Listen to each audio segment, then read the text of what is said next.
அனைவருக்கும் வணக்கம். நம்ம இந்த வீடியோவில் என்ன பார்க்க போகிறோம் அப்படின்னா 12th ஸ்டாண்டர்ட் பாலிட்டி லெசன் 1ல் 1.2 இந்திய அரசமைப்பின் மூல ஆதாரங்கள் பார்க்க போகிறோம். ஆல்ரெடி பார்ட் 1 போட்டிருக்கேன். இது வந்து பார்ட் 2.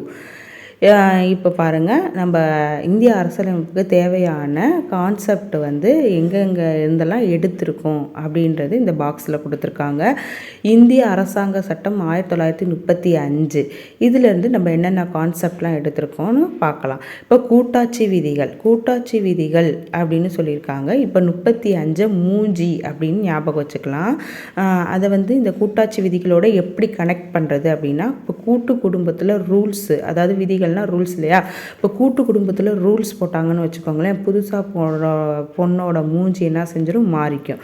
கூட்டு குடும்பத்தில் ரூல்ஸ் எக்கச்சக்கம் போட்டால் அந்த பொண்ணு பயந்துடும். அப்போ அதோட மூஞ்சி என்ன செய்யும், மறதானே செய்யும். அப்போ கூட்டாட்சி விதிகள், அதாவது கூட்டு குடும்பத்தில் ரூல்ஸ் போட்டால் என்ன செய்யும், பொண்ணோட மூஞ்சி மாறிக்கும். அடுத்து ஆளுநர் பதவி, ஆளுக்கு பதவி அவளோட மூஞ்சை வச்சு தான் கிடச்சிது. அதாவது இப்போ ரிசப்ஷன் லிஸ்ட்டில் செலக்ட் பண்ணுறாங்கன்னு வச்சுக்கோங்களேன், அந்த ஜாபுக்கெலாம் கொஞ்சம் ஃபேஸ் நல்லா இருக்கணும். ஸோ அப்போ இங்கே என் ஆளுக்கு பதவி மூஞ்சை வச்சு தான் கிடச்சிது அப்படின்னு ஞாபகம் வச்சுக்கலாம்.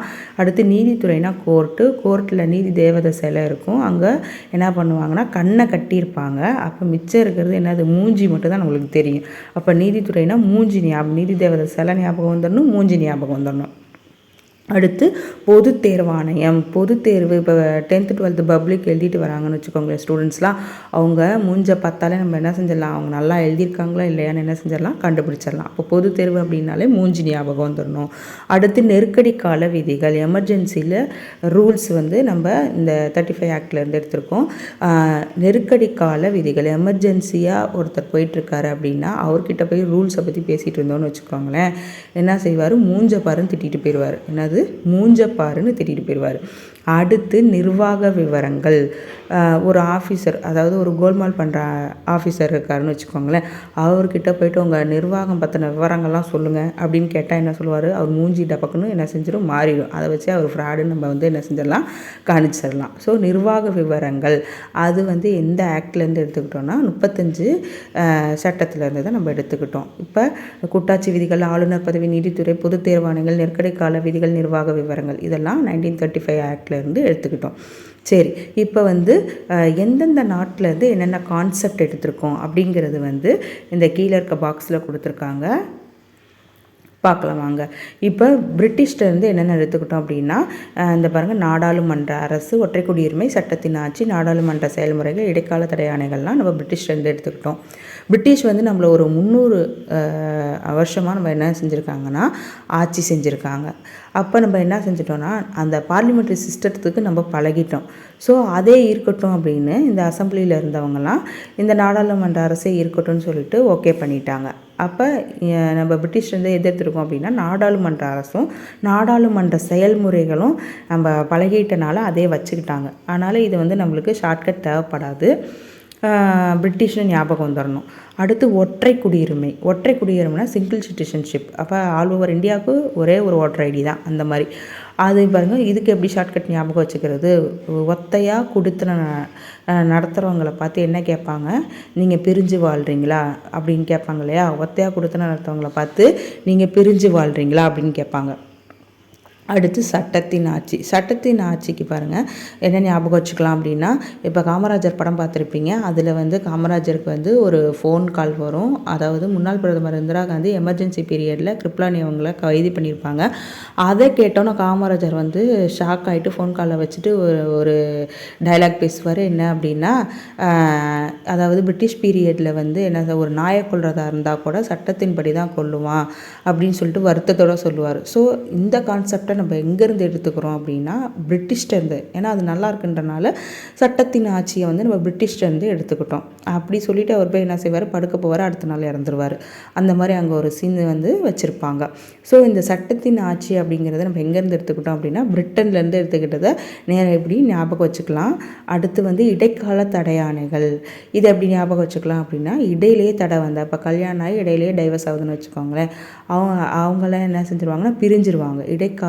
இடையிலேயே தடை வந்தால் பிரிஞ்சிருவாங்க. அடுத்து வந்து இப்போ அமெரிக்காவிலேருந்து என்னென்ன கான்செப்ட்லாம் எடுத்திருக்கோம் அப்படின்னு நம்ம இப்போ பார்க்க போகிறோம்.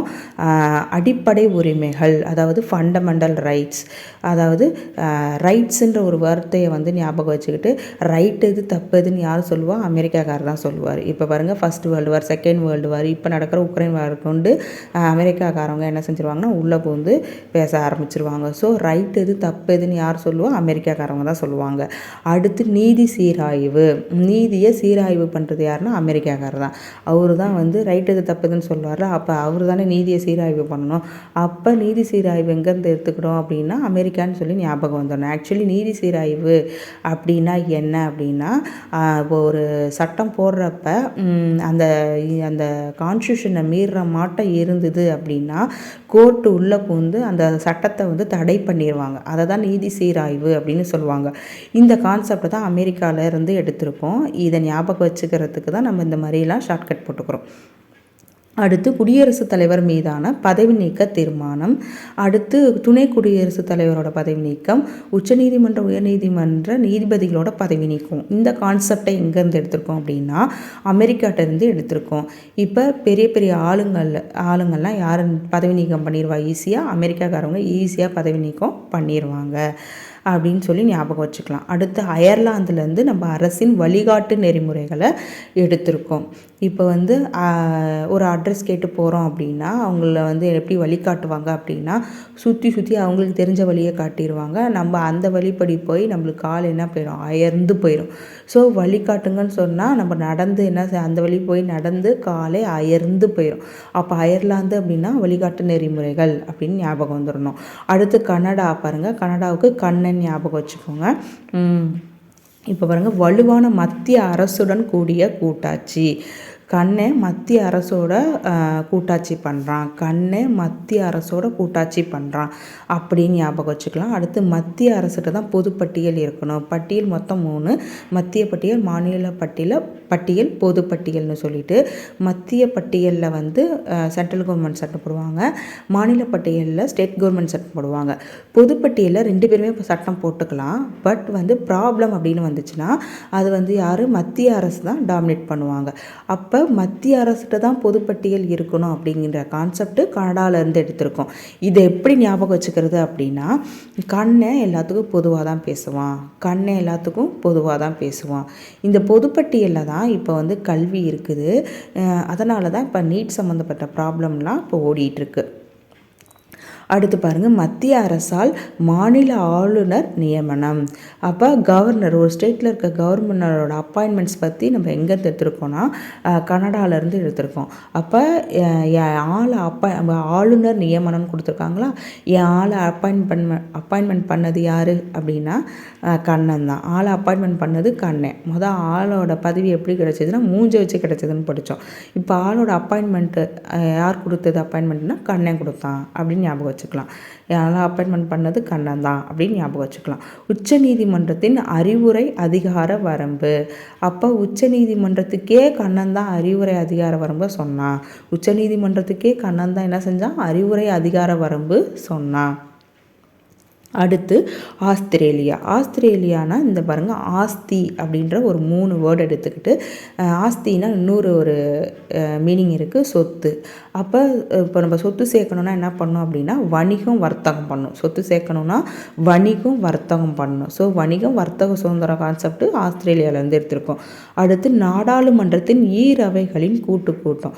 இப்போ ஒரு சட்டம் போடுறப்பையோ ஒரு சட்டத்தை திருத்துறப்பையோ லோக்சபா ராஜ்யசபா ரெண்டுத்துலேயும் ஒரு இழுபறி வேலை நடந்துச்சுன்னா என்ன பண்ணுவார் பிரசிடென்ட் அப்படின்னா கூட்டம் கூட சொல்லிடுவார். ஸோ இந்த கான்செப்ட் நம்ம எங்கேருந்து எடுத்திருக்கோம் அப்படின்னா ஆஸ்திரேலியாவிலேருந்து எடுத்திருக்கோம். இப்போ வந்து ஆஸ்தினா சொத்து ஞாபகம் வச்சுக்க சொன்னேன் இல்லையா. இப்போ வந்து சொத்துக்காக சண்டை வருதுன்னு வச்சுக்கோங்களேன். அப்போ தெருவில் தான் நடக்கும். அப்போ என்ன செஞ்சிடும்? கூட்டமாக கூடிடுவாங்க. தெருவில் சண்டை நடந்தால் கூட்டமாக தானே கூடுவாங்க. சொத்துக்காக சண்டை போட்டால் கூட்டமாக கூடிடுவாங்க. அப்போ கூட்டம் ஆஸ்திரேலியாவிலேருந்து தான் எடுத்துக்கிட்டோம் அப்படின்னு ஞாபகம் வந்துடணும். நெக்ஸ்ட்டு பாருங்கள், ஜெர்மனி வெய்மர் அரசமைப்பு. ஒரு எமர்ஜென்சி பீரியடில் ஃபண்டமெண்டல் ரைட்ஸ்லாம் போயிடும். எமர்ஜென்சி பீரியடில் ஃபண்டமெண்டல் ரைட்ஸ் போயிடும், அடிப்படை உரிமைகள் பறிப்பு. அது எங்கேருந்து அந்த கான்செப்ட் எடுத்திருக்கோன்னா ஜெர்மனியிலேருந்து எடுத்திருக்கோம். இப்போ ஜெர்மனினாவே நம்மளுக்கு ஞாபகம் வர்றது ஹிட்லர் தான். ஹிட்லர் இருக்கிற இடத்துல அடிப்படை உரிமைகள் கிடைக்குமா? கிடைக்காது, பறி போயிடும். அதான் அடிப்படை உரிமைகள் பறிப்பு அப்படின்னாவே நம்ம எமர்ஜென்சி பீரியடில் இந்த அடிப்படை உரிமைகள்லாம் நம்மளுக்கு கிடைக்காது, கேன்சல் பண்ணி விட்டுருவாங்க. அப்போ அதை எங்கேருந்து எடுத்துக்கிட்டோன்னா ஜெர்மனியிலேருந்து எடுத்துக்கிட்டோம். அடுத்து சோவியத் யூனியன். இந்த சோவியத் யூனியன்லேருந்து அடிப்படை கடமைகள் எடுத்திருக்கோம், அதாவது ஃபண்டமெண்டல் டியூட்டிஸ்.